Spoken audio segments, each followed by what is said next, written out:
Hey, this is Keith from Save the Rust. So it occurred to me today when I was registering the Shovelhead to do some riding this fall that I've never shown you guys this old bike. So that's tonight. Let me introduce you to my current, most modern bike. It has one of those fancy things called an electric starter. It also has some fancy stuff like rear shocks, one of those windshield and fairing things, hydraulic front end, hard bags, all this stuff that is so not what I usually ride. So let's get to this bike and let me tell you all about it. So I thought I'd show you the bike.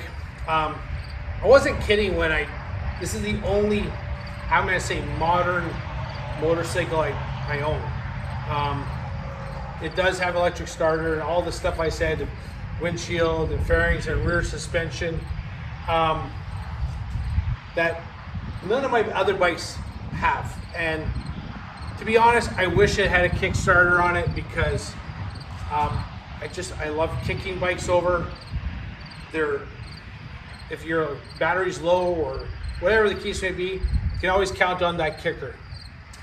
So I got this bike about 7 years ago. Yeah, it was way more stripped down. It had been, the guy previous to me had gone through the motor, so it had a brand new motor, brand new transmission and primary. Like, spent a lot of money on it, but he had bought a new more current bike and had nowhere to store it. So I came in and he gave me an offer I couldn't refuse, so I bought it. It had a really horrible seat at the time. It didn't have the bags. I had been saving a lot of stuff over the years just because I always knew I'd have like a Decker Shovelhead or a tour. This is my touring bike, a touring Harley. So I had, I had multiple windshields and the bags, the rear rack, the crash bar, and a bunch of other stuff, including the seat. I got the front fairing from a good friend of mine, Joe, and we got it painted. And it was, when I first got it, it had white walls. I don't like white walls, not my thing. So did some work, rewired the bike because that was probably its worst flaw, was the wiring was horrible, so rewired it, and that took a lot of the demons of this bike away because it had a lot of issues with wiring. I was able to ride it for about 3 weeks before winter set in here in Manitoba, Canada, and I was able to figure out all the stuff that I wanted to do over the winter. So spent one winter redoing the entire bike, and to what it is today. One of the things though, on every bike, as much as I can, every bike I own, I always put the pogo seat, the solo Harley seat. These are the most comfortable seats you could ever own. The earlier ones that don't have the extra padding here and the skirt, like the one on my 45, that is even more comfortable because it cradles you better. But these are just such a classic styling, from the 50s and 60s and 70s. So got it on, and with that rear suspension, this bike floats. It's great. I love it. One of the other things I do have for this bike is I have a tour pack. It's from the 60s. It's huge, but it fits. This bike originally started off as an FX. So let me show you some of the things on this bike. So while it might look like a typical 70s FL, in fact this is a 74 FX. So prior to me getting it, they did a lot of work to change the bike over. So an FX would have been like a super glide, low rider kind of look. So it would have had narrow glide front end, you know, a 19-inch wheel, 3.5 gallon tanks, smaller battery box, you know, exposed shocks, and a bunch of other stuff. So they made this, they wanted to build it into an FL, you know, more touring bike. So they added the FLH front fender and 16-inch wheel with the elephant head, headlight cover, and then added the 5 gallons, the bigger battery box, and a bunch of other stuff. So it's, I like it. I mean, I love FLs, and I think it looks great. One of the other things that's kind of weird, so this is 1974, but it's got a round swing arm. Round swing arm, I believe, ended in 72. So that means, if you look through, it's got a drum brake. So it's a mixture of things. It's almost like whatever they kind of found that would work, they put on here. So this has a earlier rear swing arm, rear brake setup, and what's interesting is the transmission shifter. So normally that wouldn't be too interesting, but when they go to, let me get here. What they had to do, it's kind of funky, it's kind of hillbilly a bit, because they wanted to go to a, you know, this type of shifter, an FX and an FL. Here's the difference between an FX and an FL.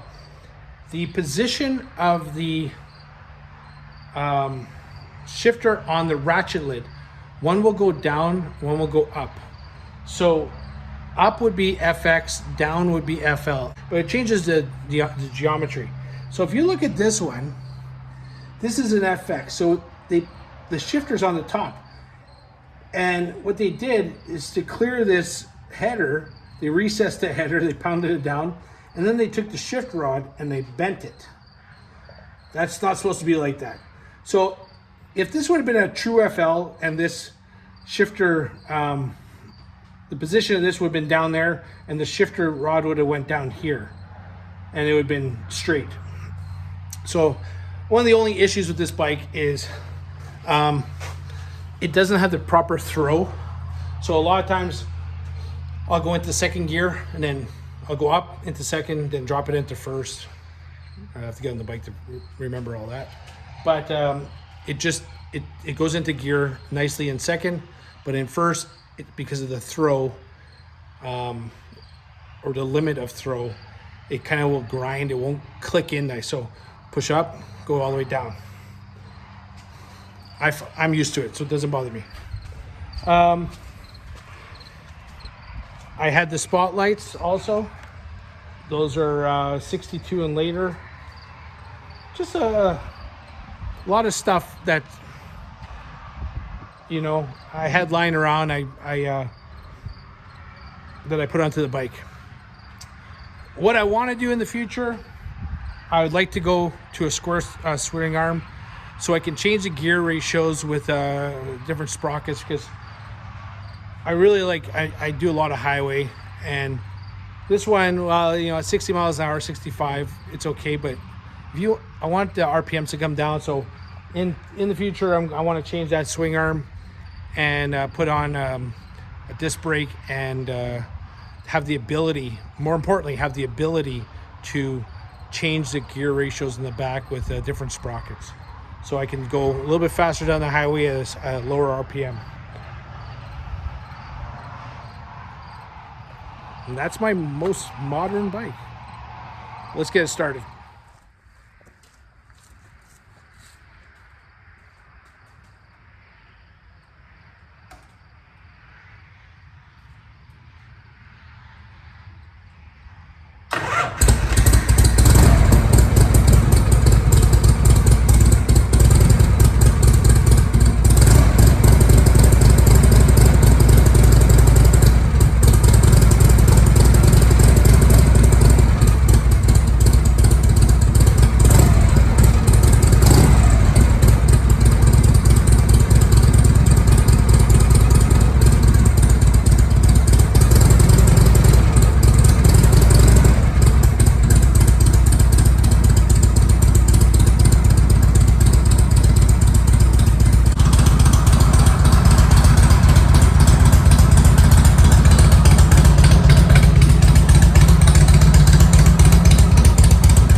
weekend we're gonna go on a tour.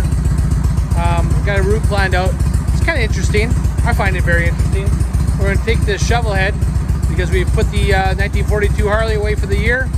Let's ride the shovel for a bit, and we gotta get that Panhead on the road still this year. I know everyone's itching to see us ride that, and so do I. I want to ride it. But in the meantime, this is Keith from Save the Rust. This is what we do. This is who we are. And this fall, we're gonna ride some Shovelheads. Have a great day.